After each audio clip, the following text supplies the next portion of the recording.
दीपक एक अनाथ लड़का था। एक बड़े स्कूल में सफाई का काम करने वाले दीनू को वो एक कचरे के ढेर के पास लावारिस हालत में मिला था। दीनू ने शादी नहीं की थी। उसने ही दीपक को पाल पोस कर बड़ा किया। दीनू ने स्कूल के प्रिंसिपल से सिफारिश करके दीपक को क्लास में सीट दिलवा दी ताकि दीपक पढ़ लिख कर बड़ा आदमी बन सके। दीपक अब 9वीं कक्षा में आ गया था और उसके एग्जाम आने वाले थे। दीपक पढ़ने में अच्छा था।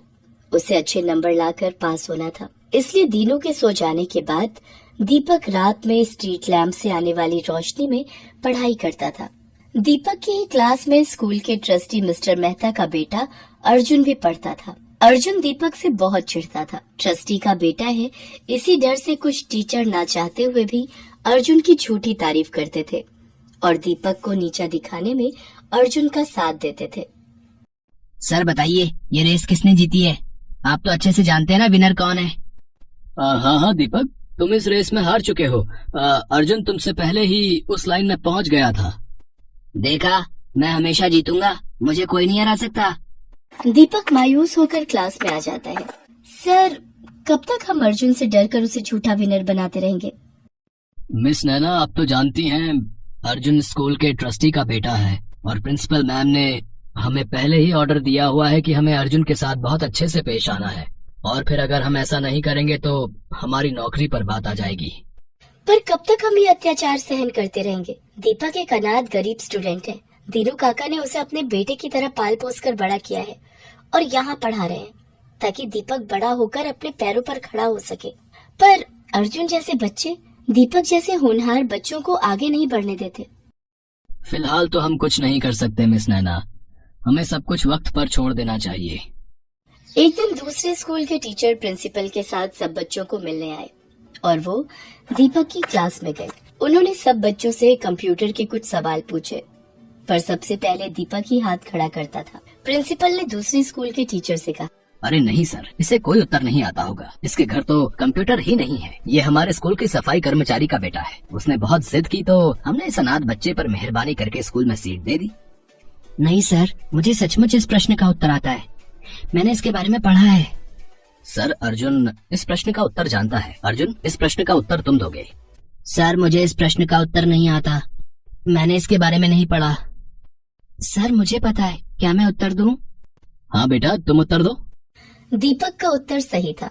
दूसरे स्कूल के टीचर के साथ साथ स्कूल के सभी बच्चे दीपक के लिए तालियां बजाते हैं। प्रिंसिपल सर बिल्कुल चुप थे। अर्जुन इस बात में अपना अपमान समझता है और दीपक से बदला लेने की योजना बनाता है। मुझे इस दीपक का कुछ करना ही होगा और मुझे पता है ये स्कूल से कैसे निकलेगा। दीपक की परीक्षा आने वाली थी। वो परीक्षा के लिए बहुत मेहनत कर रहा था। अर्जुन स्कूल के गार्ड को धमकाकर अगले दिन होने वाली परीक्षा का पेपर चुरा लेता है और दीपक के स्कूल बैग में रख देता है और जाकर प्रिंसिपल सर को भड़का देता है। आइए सर, मैंने अपनी आंखों से दीपक को कल होने वाले एग्जाम पेपर की चोरी करते देखा है। अगर आपको यकीन नहीं हो रहा तो आप गार्ड से भी पूछ सकते हैं। गार्ड से पूछने की जरूरत नहीं है, अभी हम दीपक का बैग चेक कर लेते हैं। अर्जुन तो पहले ही दीपक के बैग में एग्जाम के पेपर रख चुका था। दीपक के बैग में एग्जाम पेपर मिल जाता है। सर, मुझे नहीं पता ये पेपर मेरे बैग में कैसे आया। मैं इसके बारे में कुछ भी नहीं जानता। मेरा विश्वास कीजिए सर। जाकर दीनू को बुला कर लाओ। हमें इस दीपक जैसे स्टूडेंट को अपने स्कूल में एक सेकंड भी नहीं रखना। अगर ये इस स्कूल में रहा तो हमारे और भी बच्चे चोर बन सकते हैं। सर, मेरा दीपक चोरी नहीं कर सकता। ये ऐसा नहीं है, मेरा विश्वास कीजिए। बाबा, मैंने चोरी नहीं की। मुझे नहीं पता मेरे बैग में ये पेपर कहाँ से आया। मैं कुछ नहीं सुनूंगा। मैंने तुम पर तरस खाकर कि चलो अनाथ बच्चा पढ़ लिख जाएगा, इसलिए स्कूल में एडमिशन दिया। पर दीनू शायद इस बच्चे में संस्कार नहीं आ पाए।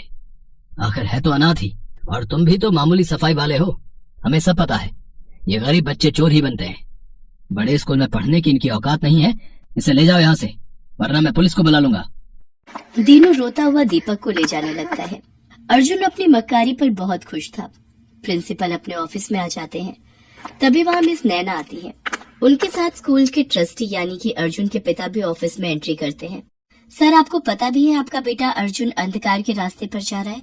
आज उसने दीपक जैसे एक होनहार बच्चे पर चोरी का झूठा इल्जाम लगा दिया। मैं चाहती तो अर्जुन को चोरी करते समय भी रंगे हाथों पकड़ सकती थी, पर शायद ये छूट जाता। क्योंकि उसे घमंड है कि वो इस स्कूल के ट्रस्टी का बेटा है। मैंने उसे चोरी करते हुए सारी रिकॉर्डिंग अपने फोन में कर ली। ये देखिए मिस्टर मेहता, आपका बेटा स्कूल में एग्जाम पेपर चोरी कर रहा है।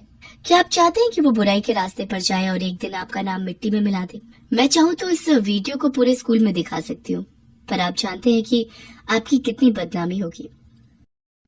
आई एम सॉरी मिस नैना, मैं बिल्कुल नहीं जानता था कि मेरा बेटा मेरे नाम का इतना फायदा उठा रहा है। मुझे किसी ने कोई खबर नहीं दी। आप कृपया करके इस वीडियो को किसी को भी ना दिखाएं, नहीं तो मेरे बेटे का भविष्य खराब हो जाएगा। अर्जुन के पिता बहुत दुखी होते हैं। अर्जुन ऑफिस में आता है। वीडियो देखकर वो घबरा जाता है। पापा, मुझसे गलती हो गई। मैं सिर्फ दीपक से बदला लेना चाहता था। पापा, मुझे माफ कर दो। दीपक जैसे होनहार बच्चे पर चोरी का इल्जाम लगाते तुम्हें शर्म नहीं आई है? तुम्हें अपना बेटा कहते हुए मुझे सचमुच बहुत शर्मिंदगी महसूस हो रही है। मैं तुमसे अब कभी भी बात नहीं करूंगा। तुम जैसे चाहो अपनी लाइफ को जी सकते हो। अब तुम्हारी मम्मी और मैं तुमसे कोई मतलब नहीं रखेंगे। नहीं पापा, ऐसा मत करो। मैं आपसे और मम्मी से बहुत प्यार करता हूँ। मुझे माफ कर दो, मुझसे गलती हो गई। गलती तो हम सबसे हुई है।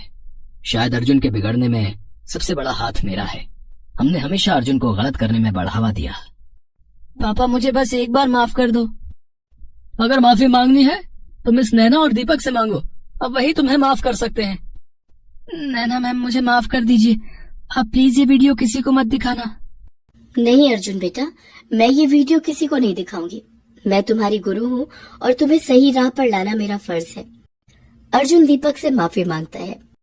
दीपक, मुझे माफ कर दे मेरे दोस्त। मैंने तो तुम्हें कब का माफ कर दिया अर्जुन। और दोस्तों को गले लगाते हैं, उनसे माफी नहीं मांगते। इतना कहते ही दीपक अर्जुन को गले से लगा लेता है। उन दोनों को आपस में गले लगता देख स्कूल का सारा स्टाफ और दीनू बहुत खुश होता है।